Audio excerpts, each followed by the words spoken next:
आज दिनांक 23/6/2026 वार मंगळवार रोजी होणाऱ्या जन आक्रोश मोर्चाच्या अनुषंगाने पत्रकार परिषदेचं आयोजन या ठिकाणावर करण्यात आलं।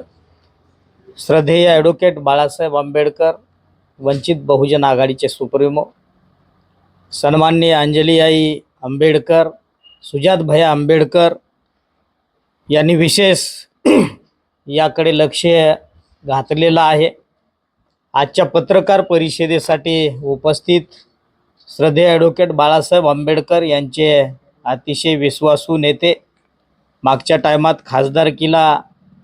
खासदारकीची निवडणूक लढवून ते 3ऱ्या क्रमांकावर राहिले असे आपले ॲडव्होकेट अविनाशजी भोशीकर, नवनियुक्त झालेले वंचित बहुजन आघाडीचे एक डॅशिंग नेते आपले जिल्हा अध्यक्ष दक्षिणचे शंकरजी महाजन, या ठिकाणावर उपस्थित श्रद्धेय ॲडव्होकेट बाळासाहेब आंबेडकरांचे विश्वासू नेते रवी पंडित, आपल्या जिल्ह्याचे उपजिल्हा अध्यक्ष दक्षिणचे बाळासाहेब आंबेडकरांचे, सुजात भैयांचे विश्वासू नेते, अंजली आंबेडकर यांचे विश्वासू नेते विनायकजी गजभारे, सर्व या ठिकाणावर आपले एक धाडसी नेतृत्व आपल्या लोहा तालुक्यातलं पंचशीलजी कांबळे, नगरसेवक, माजी नगराध्यक्ष, म्हणजे त्यांचंही कार्य या भागामध्ये अतिशय उल्लेखनीय आहे। आंबेडकरी चळवळीतलं उमदं नेतृत्व आहे आणि सर्वच वंचित बहुजन आघाडीचे सन्माननीय सदस्य ॲडव्होकेट जयदीप ढवळे असतील,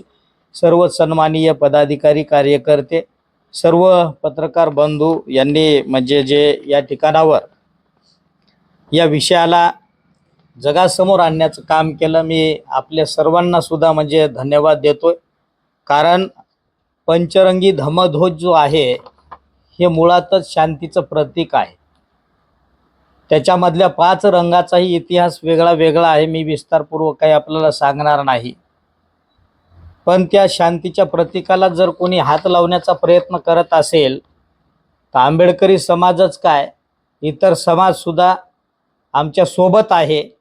कारण महासमुद्र कधी खवळत नसतो, महासमुद्र आपली मर्यादा सीमा कधी सोडत नसतो, तो शांत असतो। जोपर्यंत तो शांत असतो तोपर्यंत सगळे सुखी राहतात, पण जर महासमुद्रानं आपली सीमा सोडली तर आपल्याला माहीत आहे म्हणजे तो विषय कोणत्या विकोपाला जाऊ शकतो। यामध्ये विशेष म्हणजे श्रद्धेय ॲडव्होकेट बाळासाहेब आंबेडकरांनीच लक्ष घातल्या कारणाने, दुसरी गोष्ट 14 तारखेला अंजलीआई आंबेडकर सुद्धा नांदेड जिल्ह्यामध्ये होत्या, त्यांनी आव्हान केलं की सर्व वंचित बहुजन आघाडीच्या पदाधिकाऱ्यांना, कार्यकर्त्यांना, सर्वांनाच आव्हान केलं की पंचरंगी धम्मध्वज जो काढण्यात आलेला आहे तो व्यवस्थित बसवण्यात येण्यासाठी जन आक्रोश मोर्चामध्ये आपण सर्वांनी सहभागी व्हायचं आहे। आंबेडकरी समाजच यामध्ये सहभागी होणारा नसून सर्वजण म्हणजे यामध्ये सर्व समाज, वेगवेगळ्या जाती धर्माची माणसं या जन आक्रोश मोर्चामध्ये सहभागी होतील। आणि जे ध्वज त्या ठिकाणावर ज्या अवस्थेत 1990 पासून तिथं ध्वज होता, म्हणजे इथल्या काही प्रस्थापितांना किंवा जे काही जातीय मानसिकता घेऊन जे काही पदावर बसले किंवा भूमाफिया असतील, तर या लोकांना म्हणजे 1990च्या नंतर आज का जाग यावी, इथं कुठंतरी जातीयवाद दिसून येतो। आणि त्यामुळं हा जो कोणी भूमाफिया असेल त्याने ही जातीय मानसिकता आपली बदलावी आणि शासनाने, प्रशासनांनी म्हणजे सांगितलं असताना की जे धार्मिक स्थळं आहेत, झेंडे असतील, मंदिरं असेल, विहार जे काही असेल, मस्जिद असेल, जे असतील ते म्हणजे प्रशासनाच्या वतीनं काढण्यात येणार नाही। पण तरीसुद्धा म्हणजे कोणता काय त्याला कोणती उर्मी गरवी घेऊन हा भूमाफिया त्या ठिकाणावर पंचरंगी ध्वज काढतो, म्हणजे कोण त्याच्या पाठीशी आहे, म्हणजे ते सुद्धा चेहरा उघडा झाला पाहिजे। आणि जोपर्यंत त्या ठिकाणावर पंचरंगी धम्मध्वज बसवण्यात सन्मानपूर्वक येणार नाही तोपर्यंत आम्ही स्वस्थ बसणार नाहीत। याचे पडसाद काय उमटतील याची सर्व जबाबदारी प्रशासनावर राहील। त्यामुळे आम्ही शासनाला, प्रशासनाला नम्रतेचं आव्हान करतोय की आहे त्या अगोदर होता त्या स्थितीमध्ये आमचा पंचरंगी धम्मध्वज त्या ठिकाणावर लावून देण्यात यावा। त्या ठिकाणावर आम्ही व्हिडिओमध्ये पाहतोय की पंचरंगी धम्मध्वज असे म्हणजे खाली टाकलेले आहेत। त्याच्यावर काही जणांनी म्हणजे पाय सुद्धा तुडवून जात आहेत. तर हे अपमान आम्ही पंचरंगी धम्मध्वजाचा खपवून घेणार नाहीत. ही गोष्ट प्रशासनाने लक्षात घ्यावी. हा जागतिक विषय आहे. 1980ला बौद्धांचं एकच प्रतीक पंचरंगी धम्मध्वज असावा म्हणून श्रीलंका राष्ट्रामध्ये एक विद्वान लोकांची, विद्वान भिक्खूंची एक बैठक झाली होती आणि एक प्रतीक असावं म्हणून बुद्धाच्या शरीरातून निघणाऱ्या आभांमधून म्हणजे ज्या आभा निघत होत्या वेगवेगळ्या प्रकारच्या, त्याच्यामधून हा पंचरंगी धम्मध्वज तयार झालेला आहे. पाली भाषेमध्ये धम्मध्वजाविषयी एक गाथा सुद्धा आलेली आहे. तर हा पंचरंगी धम्मध्वजाचा विषय हा केवळ फक्त लोह्यापुरता म्हणजे नसून हा सगळ्या भारताचाच विषय नसून, महाराष्ट्राचाच नसून या जागतिक लेवलचा विषय आहे. त्याच्यामुळं याला छेडण्याचा कोणी प्रयत्न करू नये.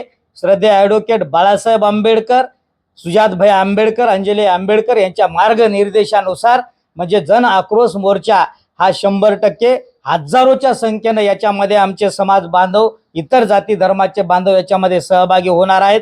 आणि शासनाला म्हणजे आम्ही परत एकदा नम्रतेचं आव्हान करतोय की शांततापूर्वक आणि सन्मानपूर्वक होता त्या अवस्थेमध्ये पंचरंगी धम्मध्वज आपण तिथं लावून द्यावा. जेवढी जागा म्हणजे या ठिकाणावर हे कागद सुद्धा म्हणजे शासनाने त्या टायमामध्ये जी जागा नगरपालिकेला सुद्धा याची नोंद आहे. मला वाटतंय 7/9/2000 मध्ये 7/9/2023चा म्हणजे हा ठराव सुद्धा आहे. म्हणजे इथं बुद्ध विहाराच्या जागेची नोंद सुद्धा आहे. जायकवाडी वसाहत 9840 चौरस फूट ओपन पेस आणि नियोजित बौद्ध विहाराची जागा म्हणून या ठिकाणावर म्हणजे तशी नोंद सुद्धा या ठिकाणावर असतानाही, कायदेशीर बाब असतानाही म्हणजे जातीय मानसिकतेमधून या ठिकाणावर तो ध्वज काढण्यात आलेला आहे. तर निश्चितपणाने ज्यांनी काढला असेल त्याच्यावर ॲट्रोसिटी ॲक्टनुसार गुन्हा सुद्धा दाखल करण्यात यावा, ही सुद्धा आमची एक मागणी राहणार आहे. दुसरी गोष्ट, ज्या प्रमुख मोर्चाच्या मागण्या आहेत त्यामध्ये पंचशील ध्वजाची सन्मानपूर्वक पुनर्स्थापना करणे, लोहा नगर परिषद, लोहा जिल्हा नांदेड येथील नमुना नंबर 47ला विश्वशांती बुद्ध विहार, नियोजित जागा क्षेत्रफळ 9840 चौरस फूट याची रद्द केलेली मालमत्ता नोंद क्रमांक 2372 गुन्हा नोंद करणे, विश्वशांती बुद्ध विहार व पंचशील ध्वज उद्ध्वस्त करणाऱ्या भूमाफिया विरुद्ध ॲट्रोसिटी अंतर्गत गुन्हे दाखल करावे. माननीय उच्च न्यायालयाची पंचशील ध्वज असल्याबाबत दिशाभूल त्या ठिकाणावर म्हणजे जे पंचशील ध्वज असून नाही असं कोणी सांगत असेल तर ती दिशाभूल केल्याबद्दल सुद्धा त्या प्रकरणाची चौकशी करावी. गट नंबर 114 जायकवाडी वसाहत लोहा सदर जमिनीबाबत नवीन बांधकाम हस्तांतरण रोखण्यासाठी आवश्यक ती प्रशासकीय कार्यवाही करणे. गट नंबर 114 जायकवाडी वसाहत लोहा सदर जमीन लोहा शहरातील दलित, भटके, विमुक्त, आर्थिकदृष्ट्या दुर्बल व बेघर कुटुंबाच्या निवासाकरिता प्रधानमंत्री आवास योजना, रमाई घरकुल योजना अथवा अन्य घरकुल योजनेचा लाभ देणे अशा या जन आक्रोश मोर्चाच्या मागण्या सुद्धा राहतील.